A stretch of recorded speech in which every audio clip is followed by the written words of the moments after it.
And we are here covering Wimbledon, and we had one of the funniest press conference moments with Arena Sabalenka. One of the people in there, one of the reporters, commiserations on your loss. She kind of looked, she's like, did you just say congratulations? Selective hearing at its finest. We had Novak Djokovic playing a joke on a ball girl. Going to talk about that a little bit, a little lighthearted before we get into some big losers. So, welcome to the Tiebreak Pod. We are here talking about Wimbledon. We are halfway to having all of our quarterfinal matchups set. It's been a good first week here at Wimbledon. We've had a lot of top players go down. Talk about Djokovic. He's still in it. He's still searching for number 25. So he had a ball girl come up to cut off a tag or something off of his shirt. When she goes to snip it, he jumps. She jumps up as well, thinking that she just cut him. After the match, he was asked, he said, I guess these kind of things surface when you're 2-0 up rather than 2-0 down. Stefanos went to change. I had some spare time. Sorry, I don't know if she's around. Sorry if I scared her. Probably wasn't that great of a joke, I guess. So it was pretty funny. She did end up laughing all around. He's enjoying it. It's continuing to feel not quite like the farewell tour, but he is wanting to soak it up and take it in. Speaking of the men's side, we've had a lot of top players go down. Some players that I've been pretty high on. We had Rafa Hodar get beat. We had the American Tommy Paul go down. Medvedev, he went down. Honestly, that's one of the least surprising ones to me nowadays. He just kind of lost it. He has not been able to regain his form that he had 5 years ago, 7 years ago. Francis Tiafoe, he got beat by Alexander Bublik, who goes on to face another American in Taylor Fritz. Fritz looks to continue to show why grass is his best surface. Taking on Bublik, the winner of that match more than likely is going to play the most recent slam winner, Alexander Zverev, who's kind of surprised me on grass. I expected a bit of a title hangover. He's not been great on grass like he has shown on clay. So it's been good to see him do that. We had the pretty match, as Grigor put it, when he learned that he was going to face Matteo Berrettini. I don't know how tongue-in-cheek, maybe a little vain that is. Obviously, a lot of people think Berrettini's a good-looking guy. I think Grigor is trying to throw himself in there, so little vanity there, but no, I kid. That was a great match. Grigor did come out on top. It is so good to see him playing, see him back playing, and see him back playing at this level a year after his injury here at Wimbledon. He had center up against the ropes. Looked like he was in cruise control, in control of that match. So great to see that. Some matches on the men's side that I want to watch. We got De Minaur and Caboli. This is going to be a good one. They're two players that I feel like are often overlooked, thrown, obviously not in that top tier, but I feel like they're kind of on the cusp of that second, third tier, at least in a lot of people's eyes. Both of them can make some noise, especially with it being a bit of a similar draw to Roland Garros. Not quite as open due to Sinner still being in it. Caboli, he did break out the Matthias Cunha celebration. I'm a Man United fan. That was cool to see. Cunha, when he scores, he surfs. He hit that playing for Brazil in the World Cup, and Caboli broke it out.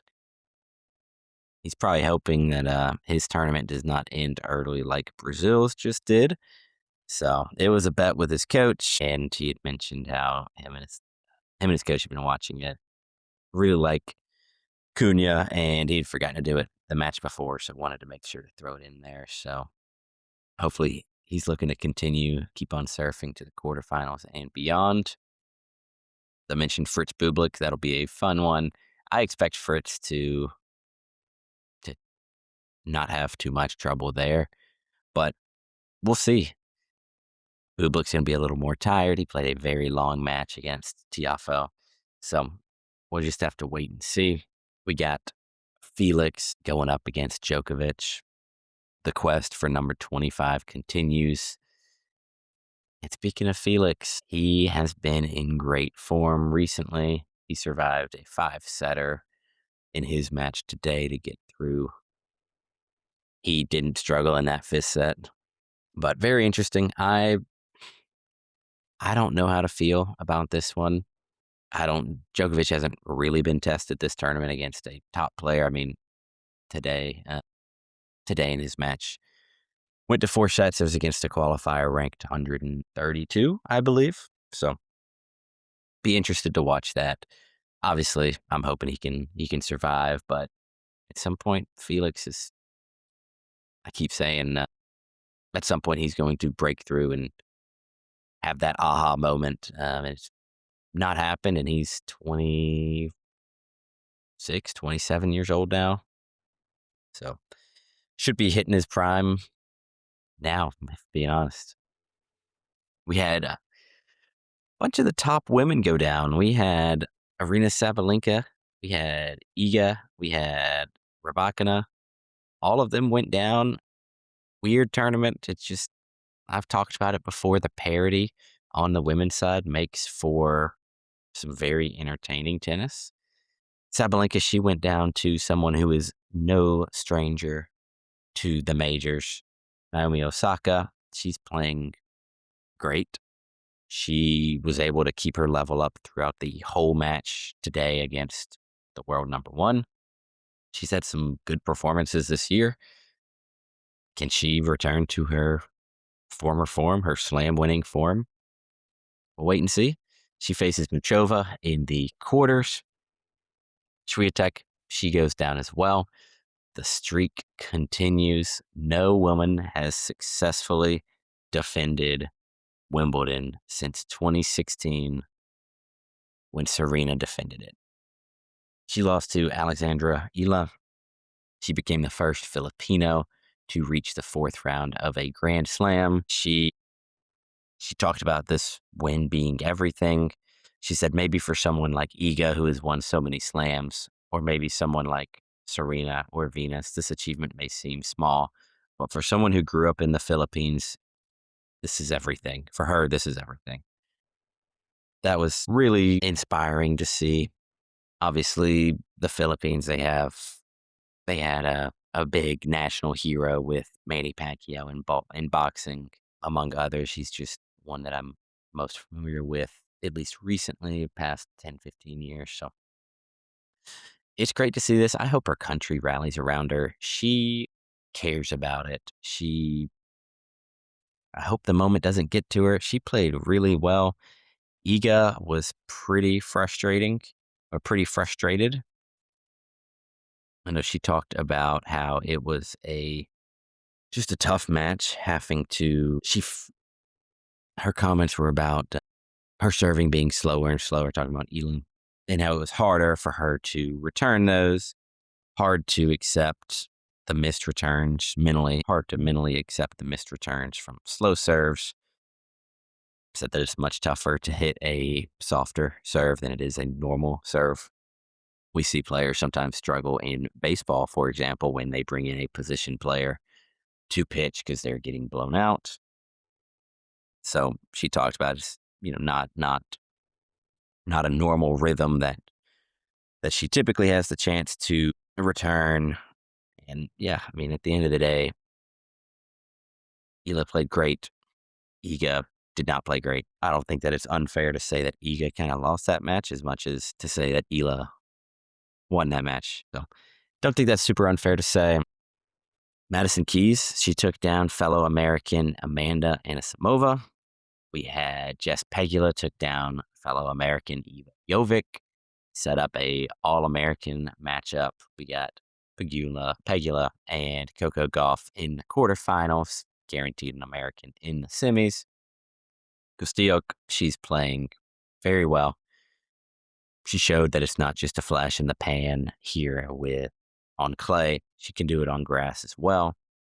She is up against the American qualifier, Kruger, after beating another American, Emma Navarro. As I mentioned, Rybakina, she went down earlier in this tournament. She won here in 2022, so that's super disappointing for her. That's 2 straight majors that have been very disappointing exits for her. It looked like everything was going great after the Aussie Open. I was very high on her, thinking that she was going to have a good showing at Roland Garros as well as here at Wimbledon. I mean, she's been here. She's won this tournament. So it was wild to see her, Arena, and Iga all go down. I mentioned Iga's fallen out of the top 10 rankings. In her post presser, Sabalenka also talked about how I don't care about rankings. So yeah, we're in for a great second week here at Wimbledon. Looking forward to finalizing the quarterfinals, seeing these go down. And as of right now, there's still the chance that we have a repeat slam winner on the men's side for 2026, and that's if Zverev can continue to play good enough on grass to get it done. On the women's side, nope. Mira Andreeva, she got beat. I don't know if I touched on that actually, but yeah, Andreeva went down. Disappointing for her. Kind of saw a bit of that post-title hangover. She captured her first one at Roland Garros this year. And then, as I mentioned, we had Rybakina win the Aussie this year, and she's also out. So we have a unique 2026 slam winner on the women's side. More than likely going to be a unique one on the men's side, assuming that Zverev doesn't do anything.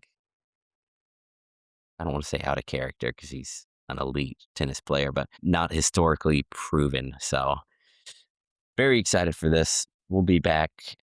Might preview the quarterfinals. We're definitely going to talk about the quarterfinal results, preview the semifinals, and go from there. So thank you for tuning in.